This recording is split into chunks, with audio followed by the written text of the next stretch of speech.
थोड़ा सा आगे, तस्वीरें करनाल की। नायब सैनी मुख्यमंत्री पहुंचे हैं करनाल और आप देख सकते हैं उनका स्वागत करते हुए जो करनाल में जगह जगह कार्यक्रम आयोजित हो रहे हैं। चुनावी कार्यक्रम है वो। करनाल विधानसभा क्षेत्र से भारतीय जनता पार्टी के प्रत्याशी हैं और तस्वीरें इस समय, लाइव तस्वीरें इस समय आप देख पा रहे हैं। आज सेक्टर 8 में, वैसे तो उनके लगातार कार्यक्रम चल रहे हैं, लेकिन करनाल के सेक्टर 8 में आज कार्यक्रम है और प्रॉपर्टी डीलर एसोसिएशन का ये कार्यक्रम रखा गया है। देख सकते हैं लाइव तस्वीरों में क्या क्या यहाँ पर वो बोलेंगे, वो दिखाने का प्रयास करेंगे। फिलहाल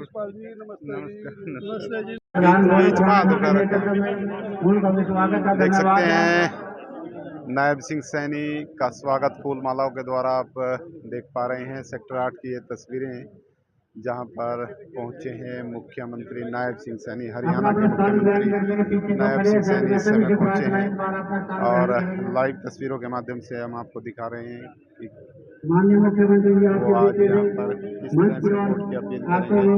एक बार फिर से खड़े होकर जोरदार तालियों से माननीय मुख्यमंत्री और नौजवान यहाँ पर उनका स्वागत करते हुए, निवर्तमान मेयर अनुबाल गुप्ता भी उनका स्वागत करते हुए नजर आ रही हैं और भारत माता की मुकेश अरोड़ा। लाइव तस्वीरें इस समय करनाल से। वंदे वंदे जय श्री राम, जय श्री राम।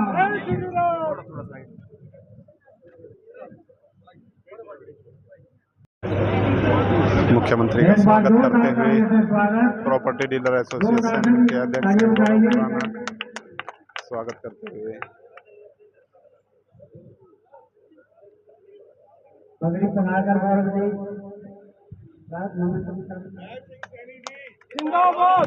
मान्य मुख्यमंत्री जी, मान्य नायब सैनी जी, मान्य नायब सैनी जी जिंदाबाद।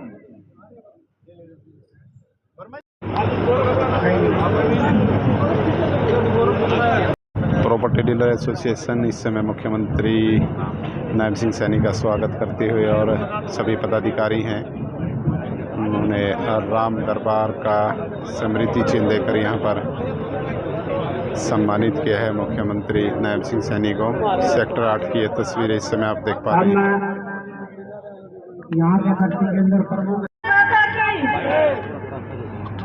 आज यहाँ प्रॉपर्टी डीलर एसोसिएशन के इस अभिनंदन के बहुत ही लोकप्रिय सरल सौम्य स्वभाव माननीय पूर्व मुख्यमंत्री श्री मनोहर लाल जी ने माननीय श्री नायब सिंह सैनी जी को प्रदेश की जिम्मेदारी सौंपी है और हमारे लिए बड़े गर्व और गौरव की बात है कि दोनों के ही सानिध्य में, एक के सानिध्य में हमने संगठन को बढ़ते हुए देखा है और एक के सानिध्य में हमने प्रदेश में जिस तरह से विकास की गति आगे हो रही है वो उनके मार्गदर्शन में हमने सीखा है।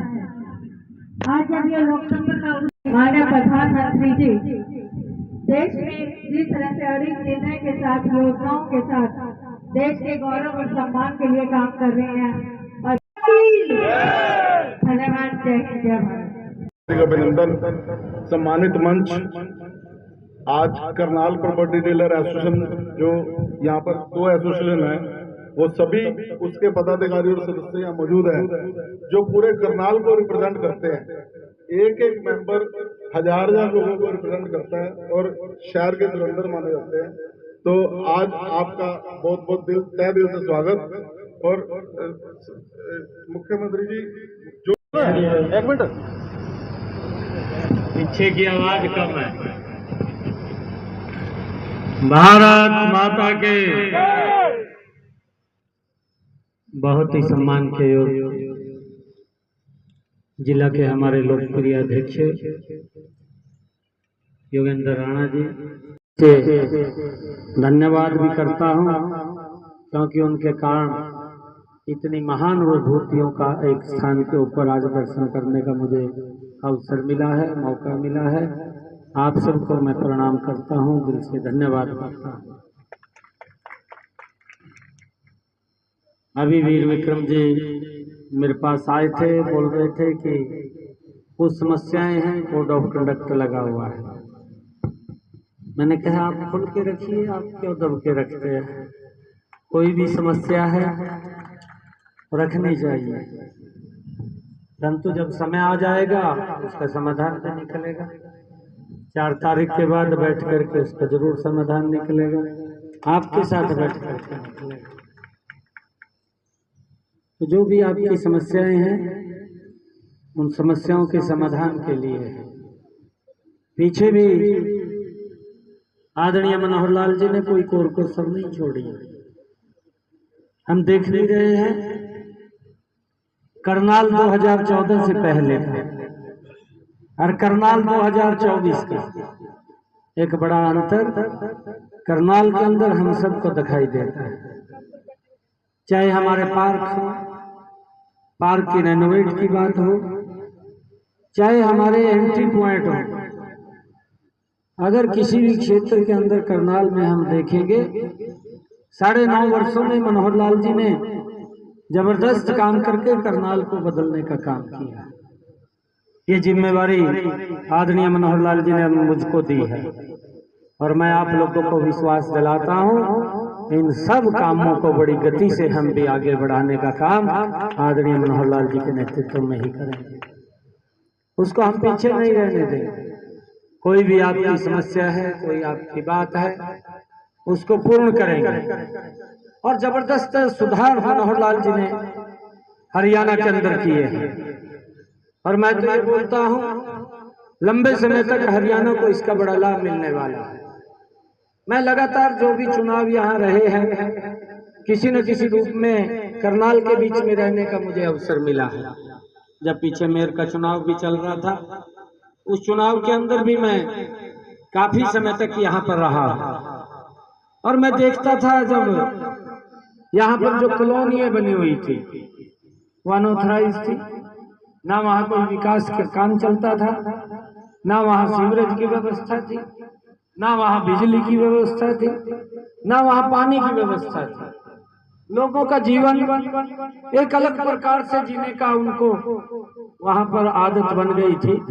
परंतु हमने देखते ही देखते इन 10 वर्षों के अंदर मनोहर लाल जी ने सिस्टम अडॉप्ट किया और सिस्टम बना करके मेरे ख्याल से कॉलोनियों को उनको अनऑथराइज से ऑथराइज कर दिया। आज देखते ही देखते उन कॉलोनियों में गलियां भी पक्की है, आज बिजली की व्यवस्था भी है, आज पानी की व्यवस्था भी है। ये काम करने वाली सरकार है, योजनाबद्ध तरीके से काम किया है। और आपकी कोई भी समस्या होगी, उस समस्या का समाधान करने का जिम्मा अब मेरे पास है। आपको चिंता करने की जरूरत नहीं है। आपको कभी भी मेरे से आवश्यकता पड़ेगी, मैं आपके बीच में बैठ करके उस समस्या का समाधान करने का कार्य करेंगे। परंतु आज मैं, क्योंकि चुनाव चल रहा है, 25 मई को वोट हम सब ने देना है और आप सब बहुत जिम्मेवार व्यक्ति हैं। मन से भी अभी बता रहे थे, एक एक व्यक्ति एक संस्था के रूप में यहाँ पर बैठा है। आपके पीछे बहुत ज्यादा लोग हैं, आप उनको मोटिवेशन भी करते हैं, आप उनको बताते भी हैं। आज देश ने इन 10 वर्षों के अंदर नरेंद्र मोदी जी के नेतृत्व में और ये डबल इंजन की सरकार ने एक नई दिशा और दशा इस देश की तय की है। भाइयों, हरियाणा के अंदर भी हम देखते थे, कोई भी मुख्यमंत्री बनता था, ये चर्चा आ जाती थी, भाई एक क्षेत्र का तो काम हो रहा है, परंतु पूरे हरियाणा की अनदेखी है। परंतु इस मिथ्या को भी तोड़ने का काम वो मनोहर लाल जी ने किया है।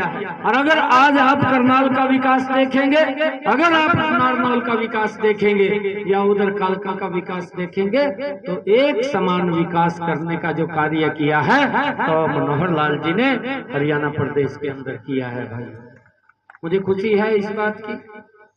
सिस्टम के अंदर भी बड़े सुधार किए हैं।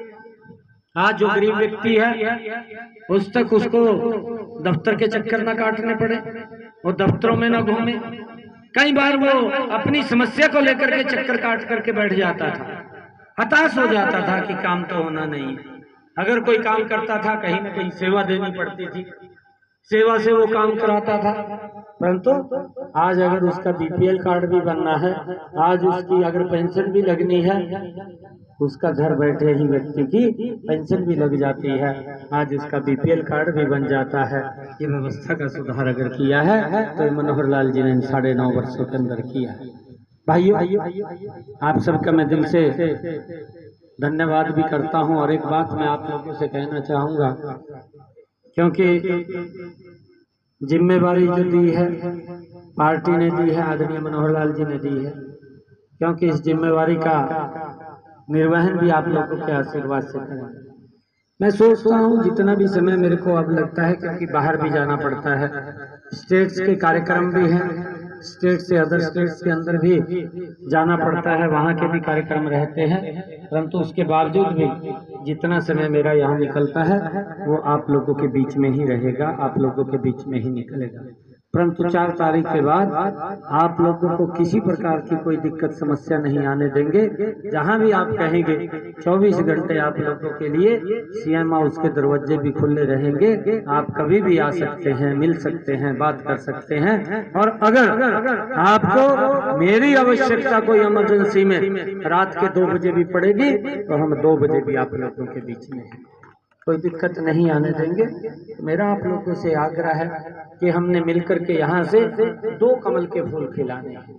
और मैं आप लोगों का दिल से धन्यवाद भी करता हूँ, आप लोगों के कारण ही आपने जब कमल का फूल खिलाया आज दुनिया के अंदर भारत का नाम चमक रहा है। भाइयों, इसका श्रेय आप सब लोगों को जाता है। आप लोगों ने कमल का बटन दबाया, सिस्टम तो वही है भाइयों, देश की पॉपुलेशन भी वही है, हमारे संसाधन भी वही हैं, परंतु उनको संसाधनों को उपयोग करने का तरीका और यहाँ का सिस्टम बदलने का तरीका वो बदला है।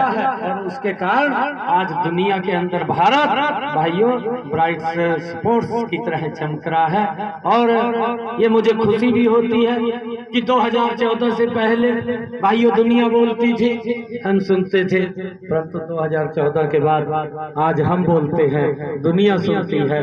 भाइयों, ये अंतर भी हमारे इस 10 वर्षों के कार्यकाल के अंदर आया। देश की चाहे समस्याएं हैं उनका समाधान किया है। मैं तो ये भी देखता था कि कांग्रेस की सरकार के अंदर आप सब भी जानते हैं क्या हालात थे। भाई दिल्ली से अटल बिहारी वाजपेयी जी ने 4 लाइनिंग रोड की कंसेप्ट शुरू किया था, आप सब जानते हैं, आप सब लोगों को मालूम है, ये अटल बिहारी वाजपेयी जी की देन थी।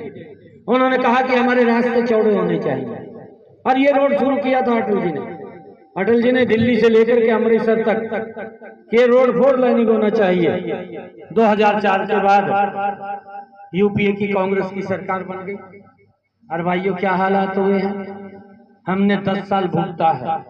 ये रोड क्या हालात थे, दिल्ली जाने के लिए भी हमें भाइयों 5-5 घंटे लगते थे, ये स्थिति थी। चंडीगढ़ जाने के लिए 5-5 घंटे लगते थे भाइयों, ये स्थिति थी। सब ब्लॉक हो गया था, हर रोज एक्सीडेंट हो जाते थे, किसी का बेटा चला जाता था, किसी का भाई चला जाता था, किसी का पति चला जाता था, परंतु उन्होंने उसकी तरफ ध्यान नहीं दिया। अगर ध्यान किसी ने दिया, ये नरेंद्र मोदी जी ने आकर के ध्यान दिया। आप लोगों ने 2014 में फिर कमल का बटन दबाया, नरेंद्र मोदी जी प्रधान सेवक बने और भाइयों देखते ही देखते दिल्ली से आप इस रोड के ऊपर चढ़ते हैं, अमृतसर तक आपको उतरने की जरूरत नहीं है। इतना गजब का रोड ये यहाँ तो बना है, परंतु पूरे देश के अंदर भी नरेंद्र मोदी जी ने रोड का इंफ्रास्ट्रक्चर बड़ी मजबूती से आगे बढ़ाने का काम किया। अगर हम देखें इन 8-10 वर्षों के अंदर भाइयों पानीपत से लेकर के दिल्ली तक 14 लेन का रोड भी बनाने का काम इसी सरकार ने किया है, किसी और ने नहीं किया। भाइयों हम सब ये काम करने वाली सरकार है, लोगों का जीवन सरल हो उसकी तरफ, उनकी समस्याओं के समाधान हो उसकी तरफ बढ़ने वाली सरकार है। भाइयों वो लोग बोलते थे कि 1 रुपया भेजते हैं, करनाल में 15 पैसा लगता है। भाइयों ये 85 पैसा जो कहीं चला जाता था ये इसी विकास के ऊपर खर्च होना था, लोगों की सुविधाओं पे खर्च होना था, गरीब को कहीं मकान मिलना था, गरीब को कहीं आयुष्मान कार्ड के तहत 5 लाख रुपए का लाभ मिलना था, गरीब को कहीं 12 रुपए का बीमा मिलना था, गरीब को कहीं 355-54 रुपए का बीमा मिलना था, परंतु हर घर के अंदर नल और स्वच्छ जल जाना था, परंतु ये ध्यान नहीं था। ये ध्यान अगर किसी ने किया, ये नरेंद्र मोदी जी ने किया। आज 1 रुपया नरेंद्र मोदी जी भेजते हैं और मनोहर लाल जी ने 100 रुपया करके लोगों के वेलफेयर के लिए खर्च किए। ये 100 रुपया ये ऐसे ही गति से खर्च होता रहे कि इसके अंदर कहीं पर भी भाइयों ये भ्रष्टाचार ना हो, उसको लेकर के मजबूती से जो मनोहर लाल जी ने योजनाएं बनाई है, उन योजनाओं को आगे बढ़ाने का काम ये जिम्मा मेरे ऊपर है और उसको हम बड़ी मजबूती से करने का काम करेंगे। आप सबका मैं दिल से धन्यवाद करता हूं और आप लोगों से पुनः अपील करता हूं कि एक एक वोट आप कमल के फूल को दें और दलवाएं। ऐसा मेरा आप लोगों से निवेदन है। एक कमल का फूल आप लोगों ने दिल्ली में भेजना है और एक करनाल की सरदारी ने लेकर के स्वयं चंडीगढ़ जाना है। ये आप लोगों ने चंडीगढ़ लेकर के जाना है। मेरी आप लोगों से आग्रह है कि आप सब मिलकर के एक एक वोट वो कमल के फूल को दें, बाकी का जिम्मा वो हमारे ऊपर छोड़ दो। आपको किसी प्रकार की कोई दिक्कत, कोई समस्या हम नहीं आने देंगे। आप सब इतनी भारी संख्या के अंदर आए हैं, मैं पुनः गौरव खुराना जी का बहुत बहुत धन्यवाद और उनका स्वागत करता हूं। आप सबका स्वागत करता हूं। इतनी भारी संख्या के अंदर आप सब प्रबुद्धजन प्रमुख व्यक्ति आज यहाँ उपस्थित हुए हैं। आप सबका दिल से धन्यवाद करता हुआ आपको नमस्कार करता हूँ। भारत माता के, भारत माता के, वंदे वंदे। बहुत बहुत धन्यवाद। देख सकते हैं करनाल के सेक्टर 8 में कार्यक्रम करने के पश्चात मुख्यमंत्री नायब सिंह सैनी अब यहाँ से अगले कार्यक्रम की तरफ बढ़ते हुए दिखाई दे रहे हैं और सीधे तौर पर ये प्रॉपर्टी डीलर एसोसिएशन का कार्यक्रम था। उन्हें आश्वासन दिया है कि जो भी समस्याएं प्रॉपर्टी डीलर एसोसिएशन की हैं, डीलर्स की हैं या HSBP में रहने वाले जो भी लोग यहाँ पर रहते हैं प्लाट लेकर, उनको मकान बनाने में जो भी समस्याएं हैं उनका समाधान 4 जून के बाद हरियाणा सरकार करने जा रही है और पूरी तरह से आश्वस्त किया है लोगों को कि उन्हें किसी भी तरह से घबराने की ज़रूरत नहीं है। देख सकते हैं लाइव तस्वीरों के माध्यम से इस समय भी लोग जो हैं उनके सामने अपनी समस्याएं रखते हुए नज़र आ रहे हैं। लाइव तस्वीरें नमस्ते भारत न्यूज़ के माध्यम से आप देख पा रहे हैं, इन्हें आप शेयर करते रहें।